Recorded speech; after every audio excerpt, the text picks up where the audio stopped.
Welcome to Movie Slice.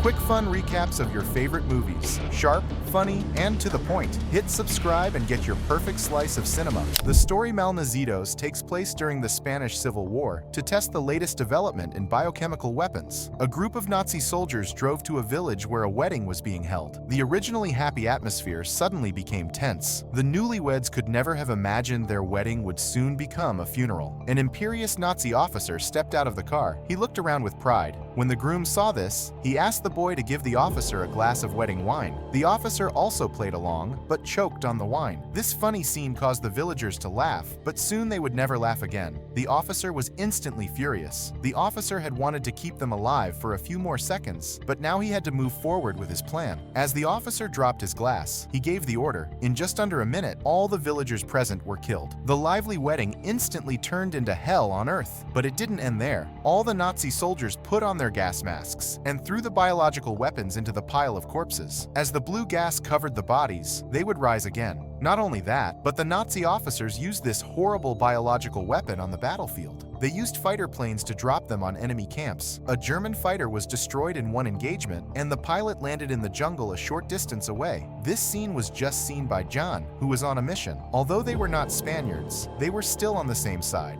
So Jan was ready to suspend the messenger mission and go to the crash site to rescue the pilot. Soon he arrived at the crash site with his driver, Cruz. In the wreckage of the fighter, John found some strange blue powder, but he did not care. Right now, saving people was the most important thing. They saw the pilot hanging from a tree not far from the crash site. His legs were blown off and he had no vital signs. At that moment, a small group with weapons suddenly appeared behind them. They were guerrillas from the opposing camp. Seeing that there were many people on the other side, they could only obediently surrender. The guerrilla leader asked them what they were doing here, but John tried to resist. But the next moment, he was subdued by Matacuras from the group. Matacuras wanted to kill him with a knife, but the captain stopped her because he wanted to know what the Nazis had sent them here for. They must have some important information on them. But after a search, only a letter was found in Jan's pocket. It was just a letter with some insignificant content. Faced with the captain's questioning, Jan was also confused, saying he was just a messenger and had no knowledge of the contents. The captain had no choice but to take them back to the camp before making plans. But just as they were about to leave, the war correspondent wanted to take a picture of the dead pilot, but the dead pilot came back to life.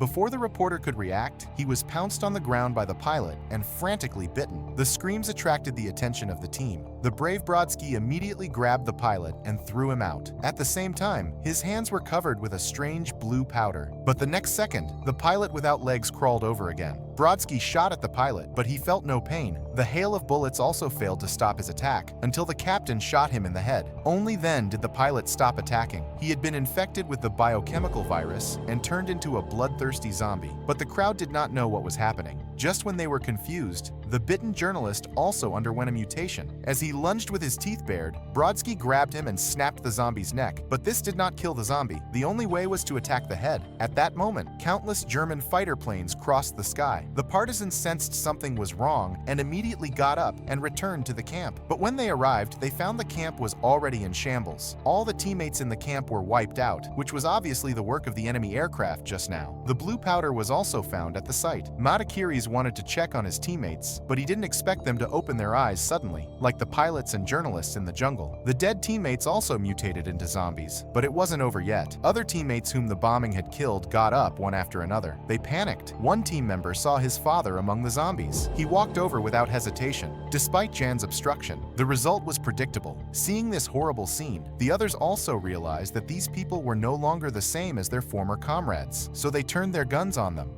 But in all directions were zombies, and the people could only retreat to the river to take a small boat to leave. The captain again questioned Jan about what the Germans were planning, but Jan repeatedly said he did not know anything. Looking at his innocent look, the captain had to untie him. After all, in a situation like this, where zombies are everywhere, only by working together can they improve their chances of survival. But soon after they went ashore, they were attacked by zombies again. The zombie virus had spread. De Cruz was so scared that he was frozen in place. To cover De Cruz's escape, Brodsky was bitten by a zombie on his calf. He grabbed the zombie and looked at him. It was a child, and suddenly his heart softened. This also allowed other zombies to have the opportunity to take advantage of this. The strongest man in the team ended up as a buffet for the zombies. The team was helpless and had no choice but to keep running for their lives. They walked until nightfall and finally came upon a house with lights on, but they didn't expect to find a German officer, a nun, and a sniper in this dilapidated house. As soon as they entered, the atmosphere became tense. If anyone made a wrong move, a fight could break out. Just then, De Cruz's gun accidentally went off,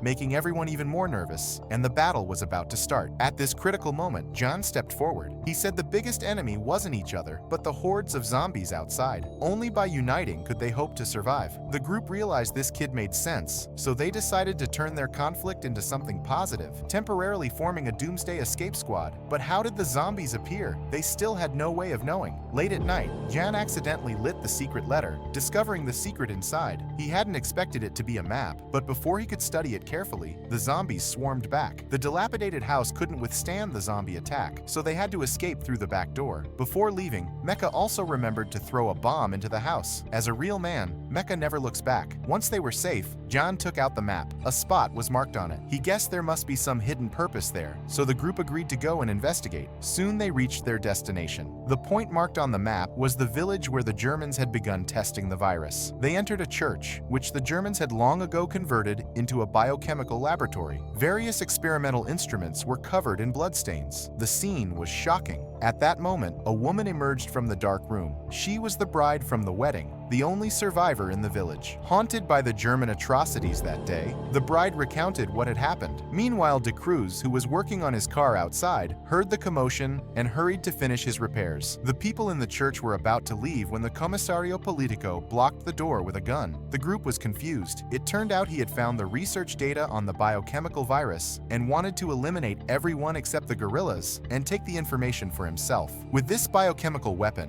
the guerrillas could win the war, but the captain disagreed. He knew the horror of the virus and aimed his gun at the Comisario Politico. Just then, De Cruz burst in, only to be taken hostage by the Comisario Politico. As he pushed De Cruz aside and prepared to leave alone, a horde of zombies suddenly pounced on him. The Comisario Politico was torn apart on the spot. The front door was filled with zombies, so the others had to escape through an underground passage. But on the way out, the bride suddenly mutated and attacked the German officer. The officer stomped her to the ground, and Matacuras took the opportunity to kill her with a shot. Then they opened a metal door and finally escaped outside. But the nun at the end of the line locked herself in. The captain, not knowing why, went to ask her and realized she had been bitten. To avoid endangering the others, the nun chose to buy time for them to escape. Jan then spotted a truck not far away through his binoculars and called De Cruz to check it out. Since the Nazis developed the biochemical virus, they must have an antidote and might be able to stop everything. It took a little while, but De Cruz brought the truck over. Without delay, they rushed toward the barracks, not noticing that De Cruz's arm was dripping blood. The next day, they arrived safely at the barracks, but the general only allowed Jan to enter. Jan didn't want to abandon the others. The general warned Jan that the biochemical virus experiment was complete, and they would soon clean up the entire test area. The whole valley would be raised in a few hours, but Jan was unmoved and turned to leave. After all, Jan was his nephew, and the general told the Nazi officer that the bombing had to be delayed.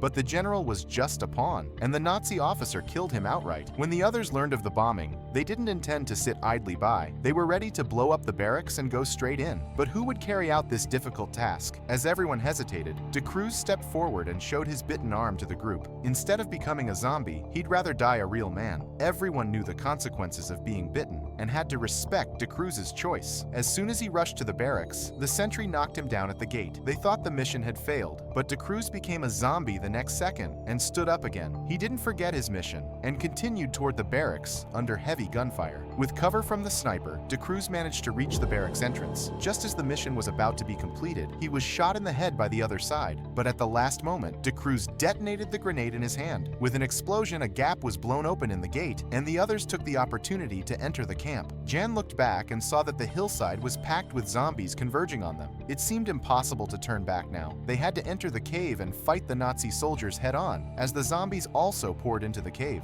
This ended the war between humans, and everyone unanimously, they turned their guns on the zombies, but there were so many that the last line of defense was soon breached. The entire camp became a zombie orgy. The Nazis also paid a heavy price for their actions. The survivors had to fight. The snipers were covering from high ground, but zombies were everywhere. The sniper was unfortunately dragged away by the zombies. The officer and Mecha are also trapped inside a vehicle. Zombies surround them, and they are in a desperate situation. They finally choose to ignite the bomb and die with the zombies. The remaining 3 are ready to split up. The captain starts the train, and Jan and the others go to find the antidote. They break into a train car laboratory and run into the Nazi officer, who has just finished injecting the zombie virus. John asks him if he has an antidote, but the Nazi officer says there is no antidote. Their purpose is to strengthen the soldier's combat ability. Seeing that the Nazi officer was about to mutate, Matacuras killed him with a single shot. Although the culprit was eliminated, the sound of gunfire also attracted the zombies. John wanted to see if there was another exit, but a zombie was tied up inside. He was inattentive and got bitten on the palm of his hand. Matacuras first took care of the zombie, then picked up a 40-centimeter knife